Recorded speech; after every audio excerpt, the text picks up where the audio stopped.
Bien, ¿qué tal? Muy buenas noches. Bienvenidos a su programa Rompiendo Cadenas, que sale en simultáneo por la plataforma del Movimiento Marateguista y de la Izquierda Diario Perú. El pasado 17 de marzo se produjeron las elecciones en Rusia, donde salió electo nuevamente Vladimir Putin para un periodo más. Obtuvo 87% de los votos, vale decir que en el 2018 obtuvo 76%.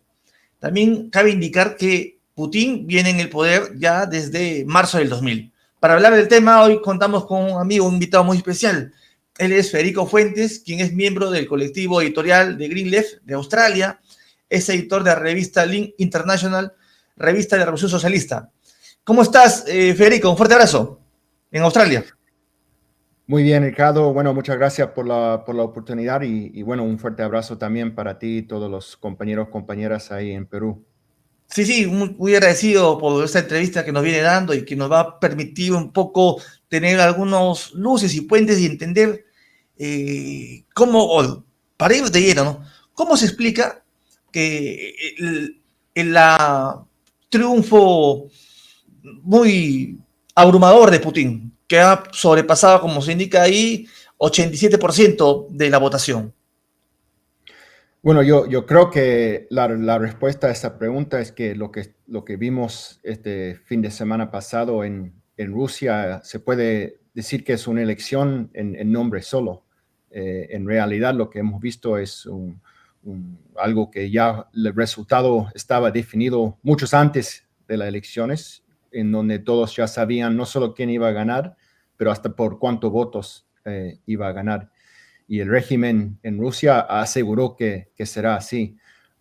Podemos hablar no solamente de la día de elecciones en cuanto a mucha evidencia que hay del fraude que se hizo y la intimidación que se hizo para personas del sector público para que tengan ir a votar, cosas así.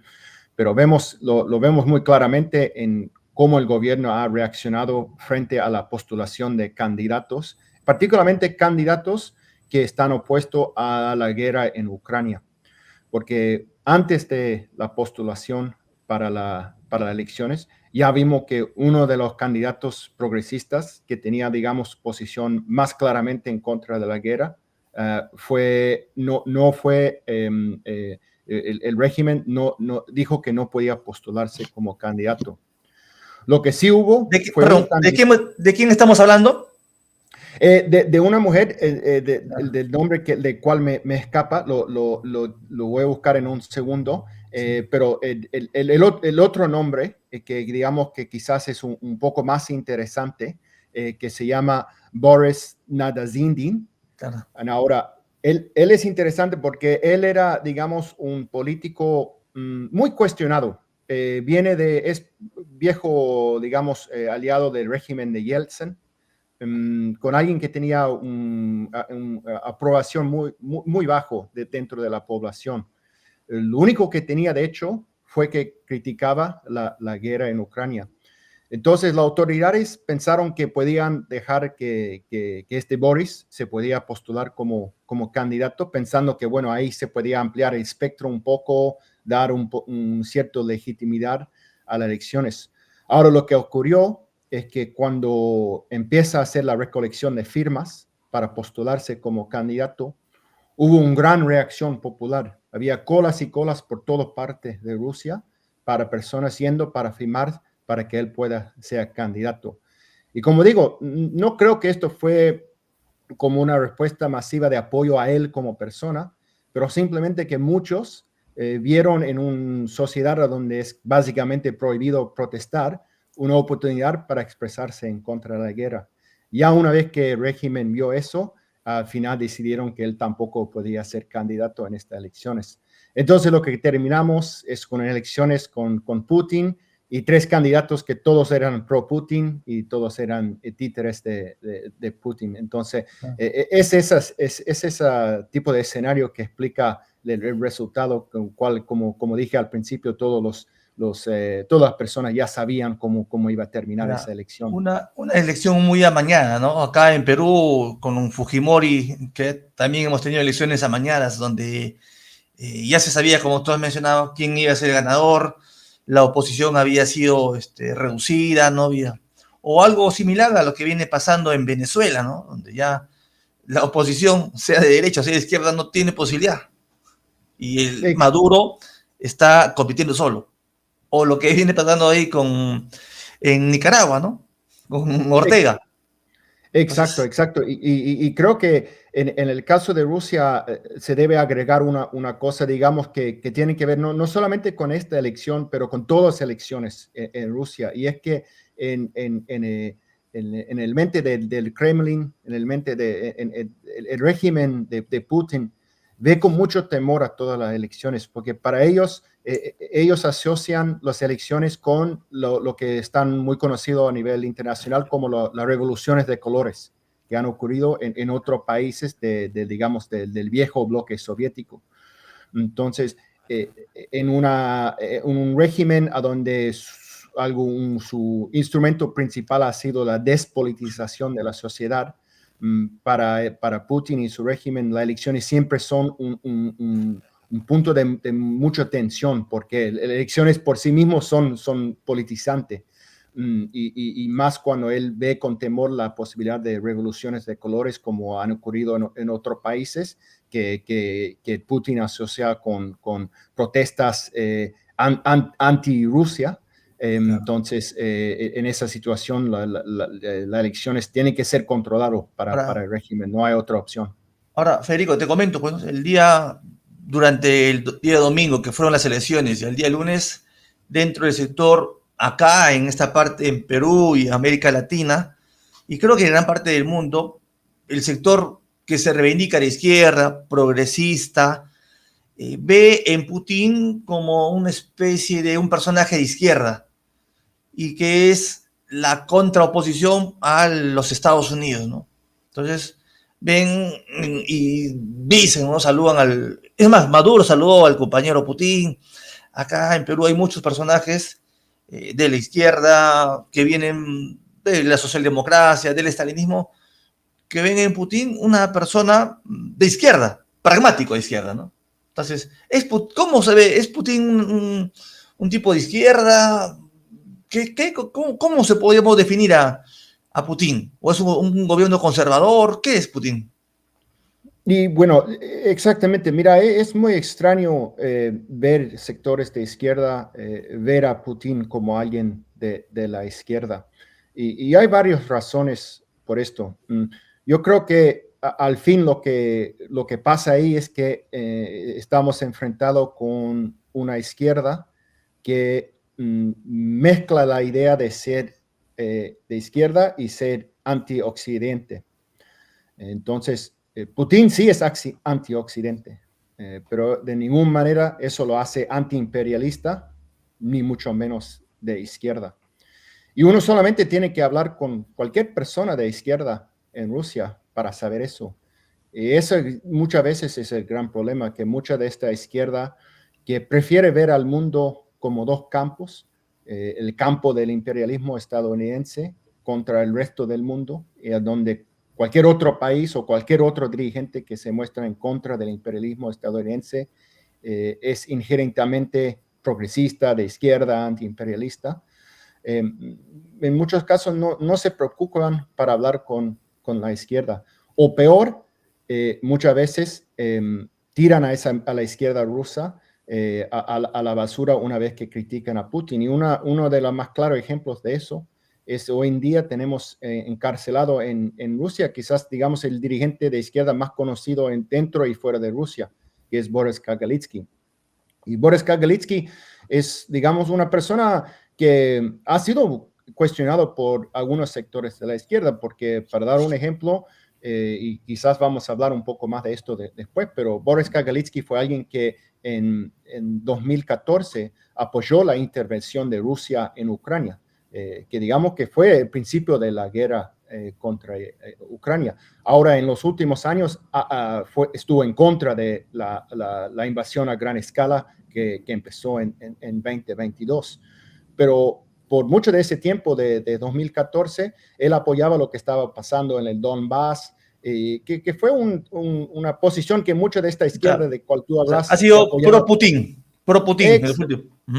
Bueno, podemos discutir si pro-Putin, pero digamos que, digamos de otra manera, la izquierda que sí es pro-Putin se basaba en los escritos de Boris Kagarlitsky, porque fue sus trabajos, porque siendo de Rusia, sabiendo conocido de la situación, fue su trabajo que fueron traducidos al inglés, al castellano, a muchos idiomas para justificar lo que estaba pasando en Ucrania, como digamos una rebelión antiimperialista en cual Rusia estaba haciendo defensa de el pueblo habla ruso en contra del NATO y el imperialismo estadounidense.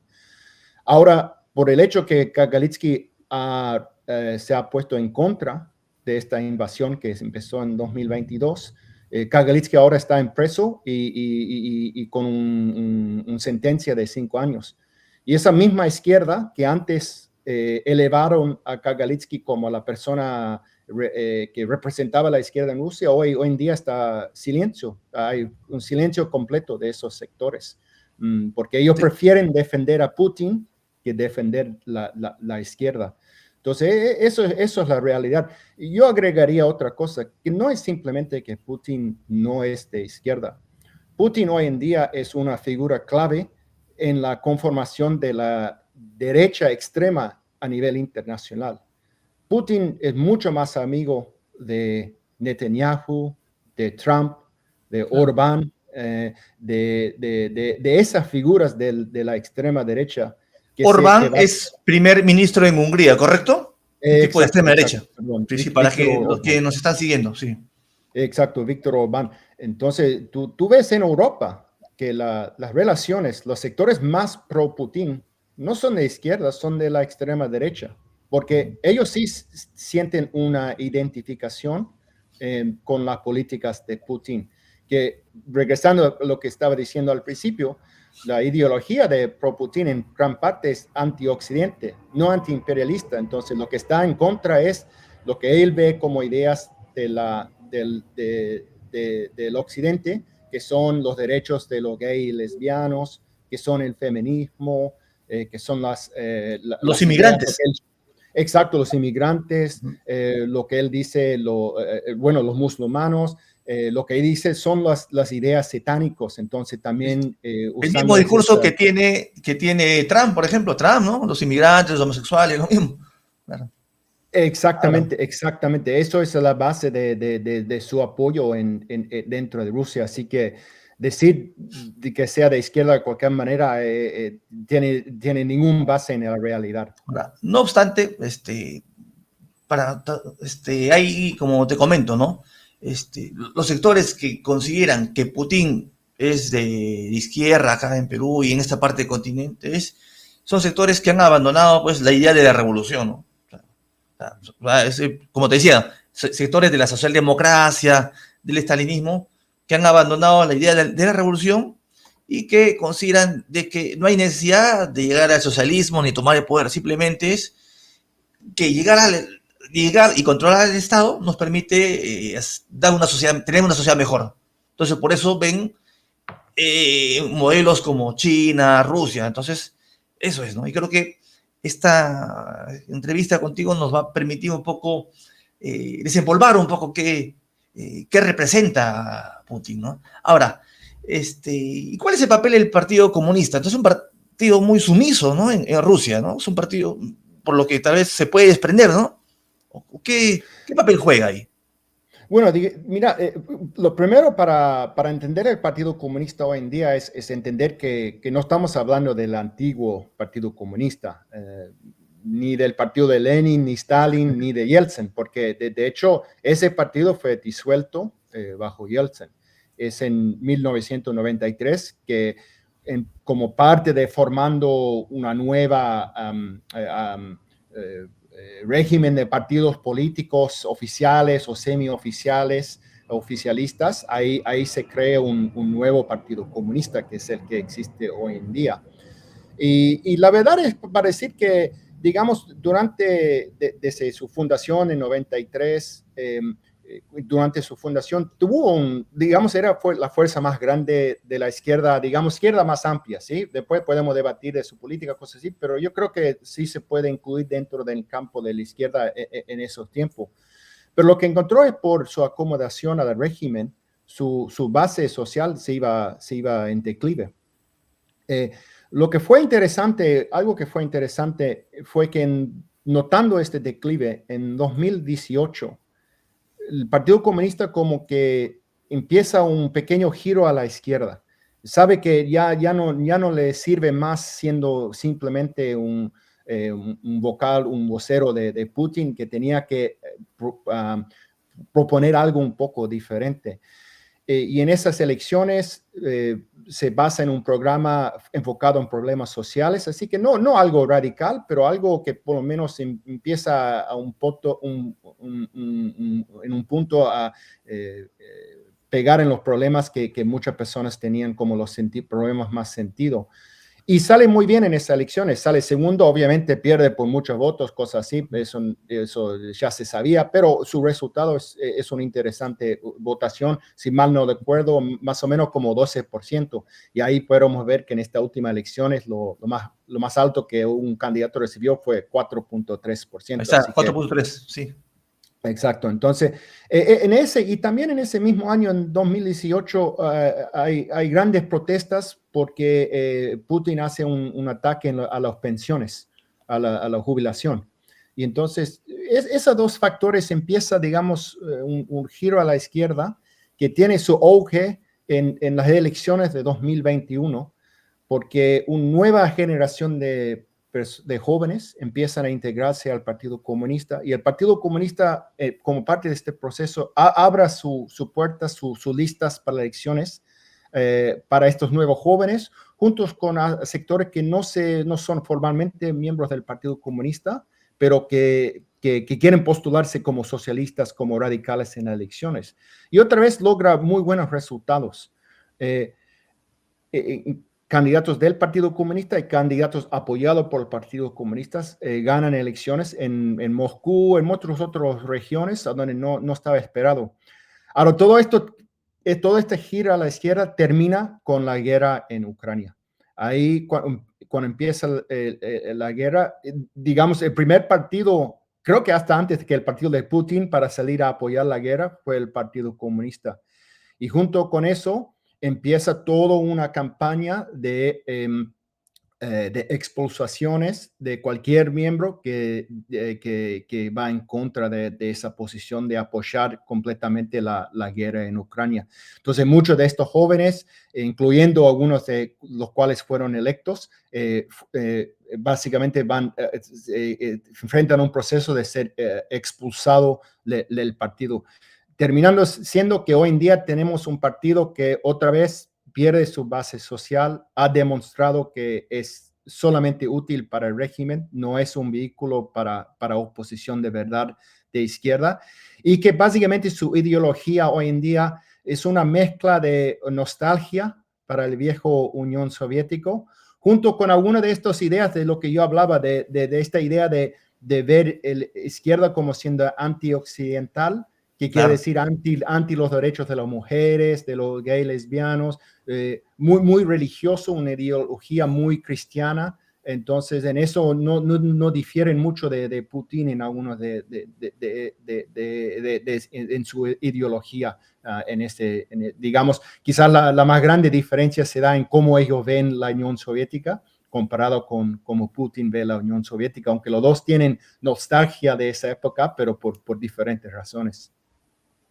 Sí, bien. Ahora, Federico, te quería consultar, y ya un tema, pues, como sabremos, el conflicto Rusia-Ucrania se ha producido ya en el 2022, pero sin embargo no es que tenga un origen ahí, ¿no? Es decir, inclusive antes países de Europa del Este que estaban en la órbita soviética, si se quiere decir, han dejado de sentirse identificados con lo que era la URSS y se han ido con la OTAN. Por ejemplo, Estonia, Letonia, Lituania, Polonia, Hungría, República Checa se unieron a la OTAN, los primeros, perdón, Estonia, Letonia y Lituania en el 2004. Y los demás países en el 99, o sea, Polonia, Hungría, República Checa en el 99. También se han unido a la OTAN Eslovaquia, Rumania, Bulgaria. Es decir, países que hace décadas pasadas se identificaban pues con el régimen soviético, se han ido al otro lado. ¿Qué ha pasado? ¿Cómo explicar ese fenómeno, Federico? ¿Por Sí, qué se bueno, produce mira, ello? yo creo que ese fenómeno es importante, pero y es importante entenderlo en su totalidad, porque muchas veces se explica de una manera muy simplística que todo esto ha sido en parte un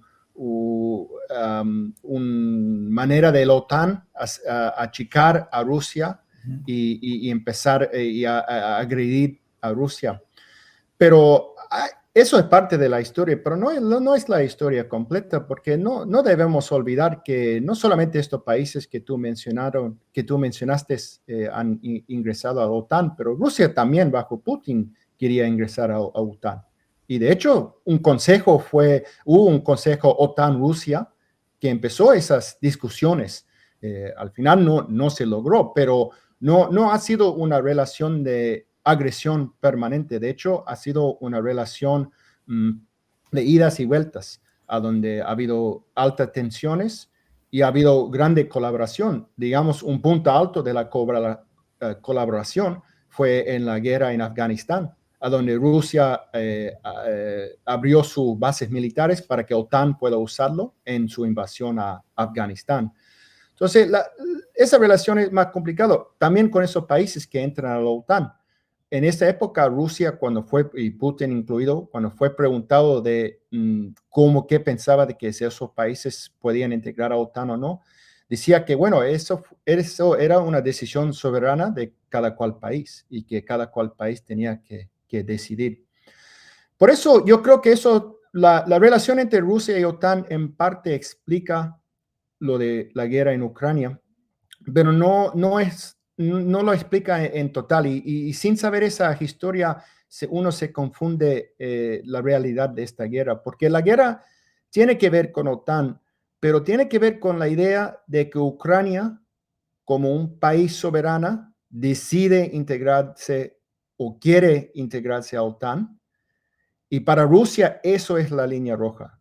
No es que un país entre a OTAN, es que para Rusia, Ucrania es parte de Rusia y nunca podrá tomar una decisión soberana. Sea esa decisión integrarse a OTAN, sea esa decisión integrarse a cualquier otro tratado del cual Rusia no está en acuerdo.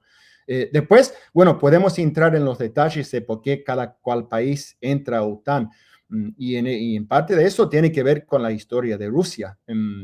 Por algunos de estos países tienen ya hasta más de 100 años defendiéndose de varios intentos de invasiones por Rusia. Obviamente, digamos, por el Rusia del zar, luego por la Unión Soviética, así que diferentes iteraciones de Rusia, pero Rusia sí tiene una historia de invasión, de intervención militares en esos países. Por eso hay un temor que existe y por eso la expansión de OTAN no solamente ha sido, digamos, un proceso dirigido desde arriba, pero un proceso también que se debe conocer que ha sido un proceso impulsado también desde abajo de pueblos en esa región que frente el temor o frente de una situación de cómo ellos ven a Rusia, han buscado una manera de protegerse. Ahora podemos discutir de qué tanto es una protección el OTAN y qué es el papel verdadero del OTAN, que no es ese papel que ellos pretenden hacer, pero esa realidad no se puede negar de cómo los pueblos han vivido esa relación que ellos han tenido con Rusia en los últimos años y hasta 100 años atrás. Sí, Federico, efectivamente, como tú has mencionado, la historia de los países con la Rusia soviética tiene las consecuencias que han producido, ¿no? La historia, ¿no? Estos países han vivido pues, el socialismo real en descomposición, ¿no? Bajo el régimen soviético. La descomposición la han sufrido, o sea, donde era una burocracia la que pues, se imponía sobre la clase trabajadora. Entonces, y ante reclamos, las movilizaciones de algunos países, como todos bien han mencionado, invadía. En vez de Checoslovaquia, invadía Hungría, invadía Polonia, entonces, para imponer el orden. Esa ha sido la política. y de alguna manera, al caer el muro de Berlín, ha producido pues que haya un fortalecimiento de derecha, ¿no? O sea, acá, por ejemplo, acá te comento, sabrás pues, que acá en América del Sur, vemos con cierta preocupación a gobiernos de la ultraderecha que se dice, ¿no? De Milei, Trump, Bolsonaro. Sin embargo, en Europa del Este hay varios gobiernos de ultraderecha, ¿no? Como Hungría, por ejemplo, con Orban, y son de la ultraderecha. Y están hace décadas, no que recién acá. Esto creo que tiene un origen histórico, ¿no? Todo cuando hay posiciones que no se llegan a consolidar, terminan favoreciendo a que por la derecha surjan expresiones más reaccionarias, ¿no? Creo que eso es así, ¿no, Federico? Sí, sí, sí, sí, yo creo que sí.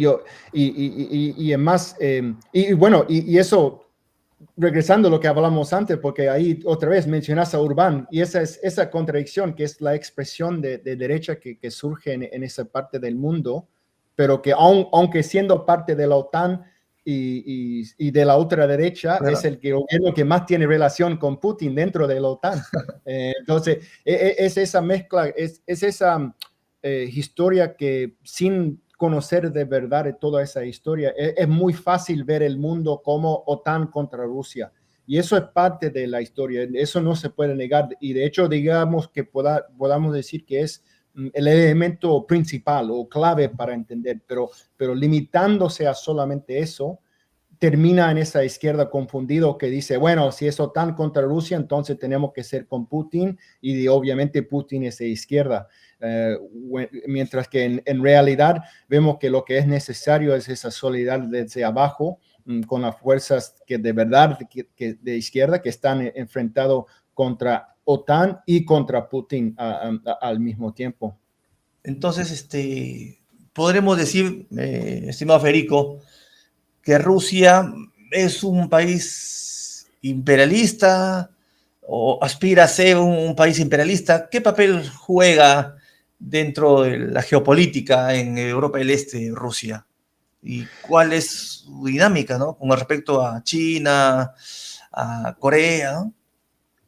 Mira, yo creo que eso es una pregunta clave. Y no sé si te puedo dar una... Mira, bueno, y la respuesta depende de cómo uno define imperialista. Claro que sí. Eso, yo de hecho he estado haciendo entrevistas con varias personas de toda parte del mundo preguntando exactamente esta pregunta. Entre algunos, digamos que quizás conocido a oyentes o los que están viendo esta entrevista con Esteban Mercantante de Ideas e Izquierda, Claro. a donde él postula para mí lo que es un muy interesante concepto para entender Rusia, que es, digamos, que Rusia tiene una condición de dependencia atenuado en extremo.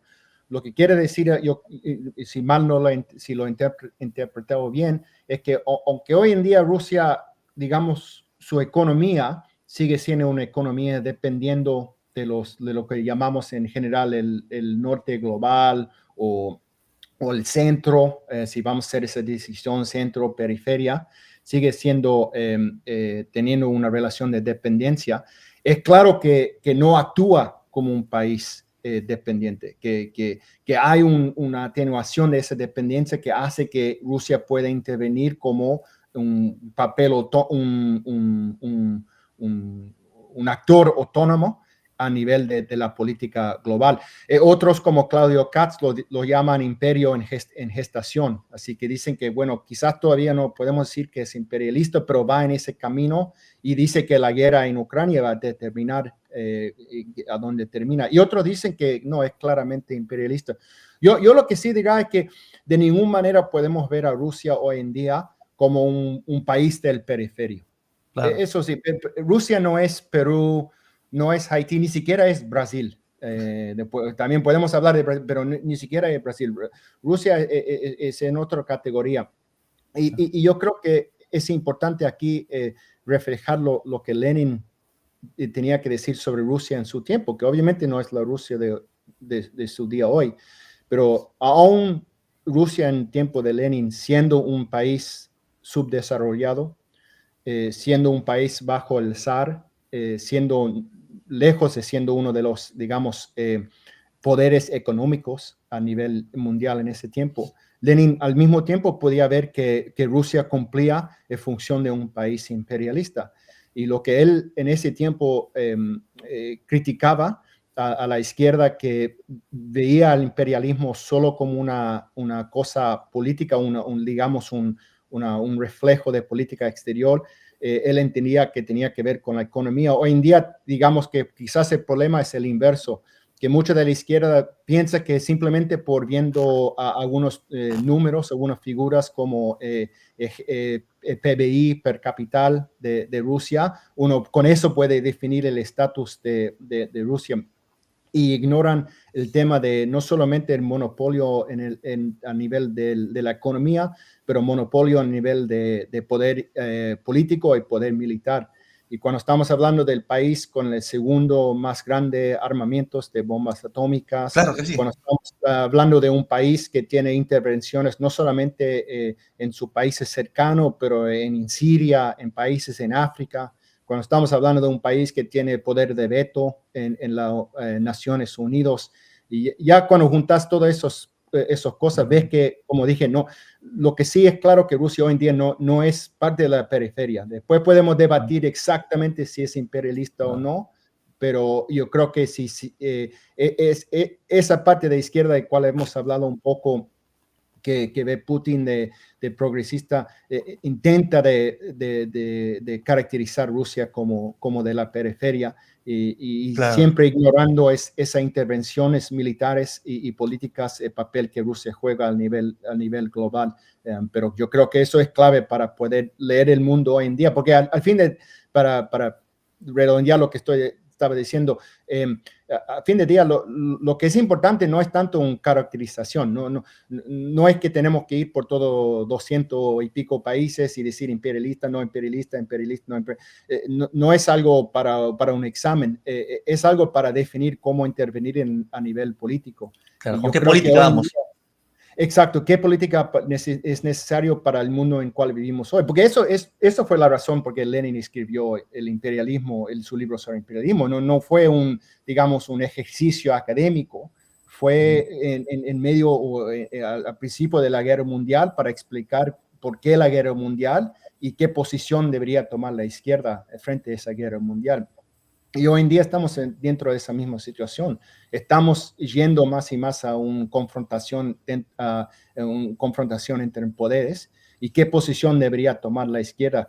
Y creo que la izquierda, que ha tomado la posición de que frente a los Estados Unidos tenemos que aliarnos con poderes como Rusia y regímenes como el de Putin, nos llevarán a la derrota. Lo Claro que que es sí. necesario es construir una izquierda que sabe claramente cómo construir una política desde abajo con la clase obrera. Sí, Federico. Pues, que te quería consultar sobre la guerra de Ucrania. ¿Qué consecuencias ha tenido, ¿no? El conflicto entre Rusia y Ucrania? Eh, brevemente, ¿no? Después de todo este tiempo de invasión, ¿cuáles han sido las consecuencias? Mira, digamos, dentro de Rusia las consecuencias de una manera son difíciles de saber con exactitud, en parte por la naturaleza del régimen, que en los primeros días empezó una operación de limpieza de cualquier oposición a la guerra. Y bueno, hoy en día encontramos unas situaciones donde hay miles de personas en preso simplemente por expresarse en contra de la guerra. Entonces, de una manera, esa nivel de organización que se vio en los primeros días de la guerra, en verdad el régimen tuvo éxito en destrozando, en desarticulando esa organización. Al mismo tiempo, yo creo que lo que se puede ver son dos cosas interesantes, que muestran que, y se ha demostrado, yo creo, en algunos diferentes eventos. Uno de esos, por ejemplo, ha sido el funeral para el líder opositor, Alexei Navalny, Claro. quien murió hace recientemente en cárcel, y a donde la procesión de su funeral básicamente se convirtió en una manifestación no solo contra Putin, pero contra la guerra, donde consignas contra la guerra fueron levantados.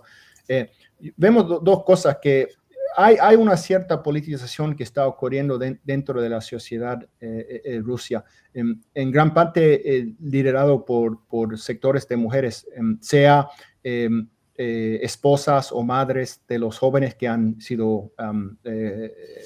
tenido que ir a la guerra, sea por grupos como feministas contra la guerra. Ellos están expresando, digamos, una nueva política, un nuevo surgimiento de intentos de organización, y particularmente con digamos, con las esposas y madres de los soldados, prácticamente los que son reclutados forzadamente, y sé que son reclutados de las regiones, de las regiones que forman parte de la Federación de Rusia. Son un sector que es muy difícil para Putin para atacarlos, porque debemos recordar que son sus hijos que están en la primera línea de la guerra, que están muriendo, así que muy difícil para Putin detener a todos ellos, aunque sí ha habido represión contra ellos, pero hasta ahora Putin ha tenido que tener cuidadez con ellos. Entonces, se empieza a ver ese reflejo. Ese se reflejó en el candidato cual yo mencioné al principio, también en las elecciones, esa expresión de oposición a la guerra. Y se ve también con un reagrupamiento que se está dando ahora con diferentes sectores de izquierda, esos sectores del Partido Comunista que fueron expulsados del partido, nuevos grupos de izquierda que se vienen formándose en los últimos años, nuevos sindicatos, que uno de los puntos de acuerdo que ellos tienen es precisamente estar en contra de la guerra. Entonces, eso también está ocurriendo en un contexto, porque estábamos hablando antes de la entrevista que mencioné, y creo que vale mencionarlo aquí, en un contexto, la izquierda, sin exagerar su peso en la sociedad rusa, es importante ponerlo en el contexto de que muchos de los opositores liberales o están en exilio, o como Navalny, están muertos o estuvieron en preso, y son la izquierda que básicamente la fuerza que existe hoy en día en Rusia, que está intentando liderar a alguna oposición. Entonces, por eso es tan clave hoy en día el apoyo que podemos dar al verdadero izquierda en Rusia, a la izquierda que entiende que para terminar la guerra en Ucrania es necesario terminar con el régimen de Putin. Correcto, Federico. Y ya para acabar la entrevista, que te agradezco bastante, y por el castellano fluido que tienes y nos ayuda bastante, es hacerte una consulta, ¿no? Para quienes nos reivindicamos defensores de las ideas revolucionarias, ¿cuál debería ser nuestra política con respecto, pues, a estas onda o esta cuestión de la geopolítica mundial, ¿no? Que dicen, bueno, que la socialdemocracia habla de que antes estaba pues una unipolaridad con los Estados Unidos, ahora hay la multipolaridad, ¿correcto?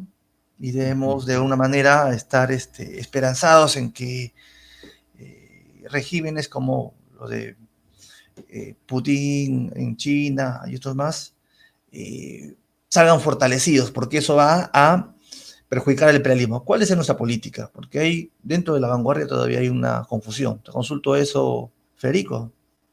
Sí, mira, yo creo que hay dos problemas que enfrentamos en la izquierda, y que los dos, bueno, digamos que van mano a mano, que son relacionados.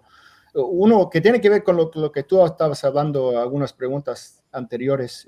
Quería decir algo ahí, pero lo aprovecho ahora para agregar que yo creo que en gran parte esa parte de la izquierda que hoy en día se enfoca en la geopolítica, en esa confrontación entre Rusia, China, Estados Unidos, gran parte también refleja, entre otras cosas, una desmoralización de gran parte de la izquierda, que de verdad, aunque puedan mantener la palabra de revolución, de la clase obrera, cosas así, hoy en día no ven la posibilidad para de verdad organizar la clase obrera. Entonces buscan otros actores con cual pueden pensar que están haciendo la revolución. Entonces, en esa idea aparece Rusia como algún elemento antiimperialista, casi progresista, en esta gran batalla que ellos creen que están ganando, cuando en realidad lo que estamos viendo es la extrema derecha que se fortalece.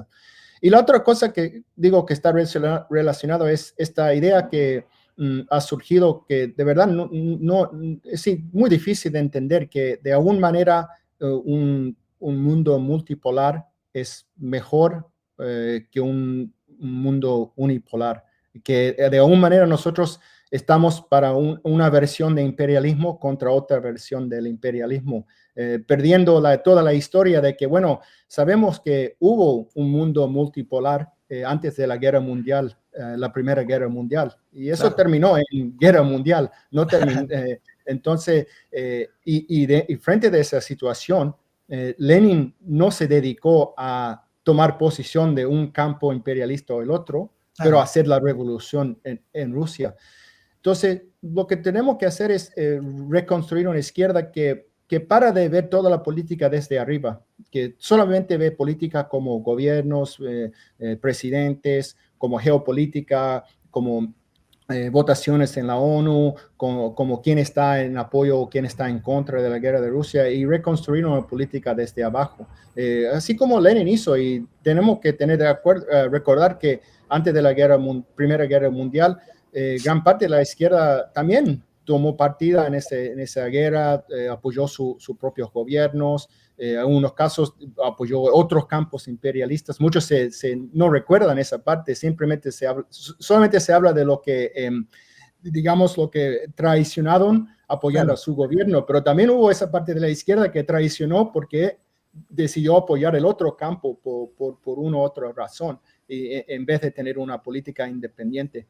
Eso es lo que es necesario hacer hoy en día. Y dentro de eso yo diría que clave es donde podemos es construir esos enlaces con la izquierda en Rusia, porque la izquierda en Rusia, que en la última entrevista que hice con ustedes, con el compañero Víctor Yupanqui, también ahí planteé que con la izquierda en China también, porque en China estamos hablando de un 20% de la población del mundo, y en términos de clase obrera aún más, porque digamos que hoy es la fábrica del mundo.